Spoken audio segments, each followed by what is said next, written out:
Kate is a super proper English teacher who, one fine day, catches a student secretly reading a comic book in the middle of class.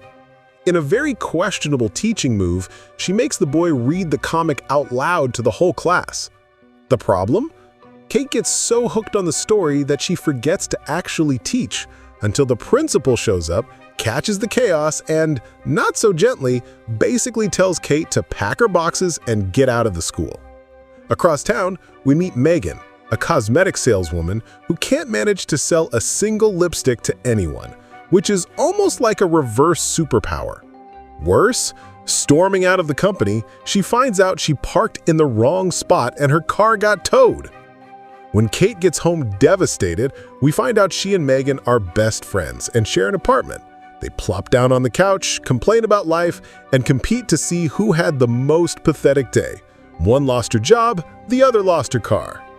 The next day, Megan, who clearly doesn't know what rest means, wakes Kate up at 4 a.m. saying they need to take a trip now. Kate, half asleep, protests, "Let's talk about this in the morning, girl." But Megan had already bought the tickets. The result? A packed airport, a mile-long line, until Megan flirts with an employee to skip ahead. On the plane, Kate, who's terrified of heights, gets the window seat, pops a couple of sedatives, and knocks out. A hot firefighter sits right between them. Megan and Kate start competing for his attention mid-flight, but poor Kate, knocked out on anxiety meds, passes out before she can even flirt properly. To make it worse, the flight gets diverted to St. Louis because of a storm. At the shelter hotel, they find out Kate's luggage is lost. Megan, who has zero shame, asks to wear Kate's only dress, but Kate says no. So, Megan shows up later for a date with Ryan, the hot firefighter, wearing a traditional Indian outfit she borrowed from someone's mom. Ryan is shocked, but still agrees to go out drinking.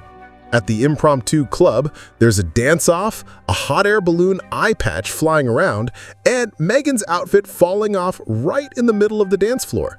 The next day, to cheer Ryan up, they plan a hot air balloon ride. Kate's terrified, but doesn't want to leave Megan alone with the firefighter. Up in the air, everything's fine, until Megan pops open a bottle of champagne and the cork flies right into the pilot's eye, which was already a bit wonky. The balloon makes an emergency landing in the middle of a kid's birthday party. I don't know about you, but I'd never open champagne in a balloon. I'd stay on the ground eating a donut. Back at the hotel, to impress Ryan by the pool, Kate and Megan squeeze into tiny bikinis and do dives worthy of the Olympics, but Megan walks away with a black eye as a souvenir. When they realize Ryan's heading to a wedding, they cling to him and score a ride with Craig, the driver, who's secretly in love with Megan. On the road, there's sabotage, humiliation in a gas station bathroom, and a revenge plan with wine spiked with sleeping pills. For someone who couldn't sell lipstick, Megan's great at evil chemistry. After a car crash caused by the drugged-out driver, everyone ends up at a motel. There, Kate finally gets Ryan alone and they make out. Megan, meanwhile, drowns her sorrows at the bar with Craig. The next morning, Megan slips up and admits she also hooked up with Ryan. The two friends fight, smash a wardrobe, and end up at the police station. That's when Craig finds out Ryan is the groom of the wedding. Yep.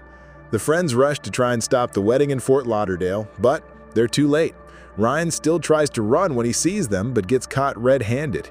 He tries to explain himself, but it's the bride who shuts him down like a naughty puppy. Kate and Megan realize he's going to regret this for the rest of his life and walk away, leaving the cheating groom behind. In the end, at the airport, Megan says goodbye to Craig with a big kiss and decides not to live with Kate anymore, but swears that doesn't mean the end of their friendship, quite the opposite. Back at school, Kate confronts the principal and finds out he never wanted to fire her, he wanted to promote her to the volleyball coach. Moral of the story? Maybe we shouldn't pop sedatives on a flight, open champagne in a balloon, or fight over a trashy guy with your best friend.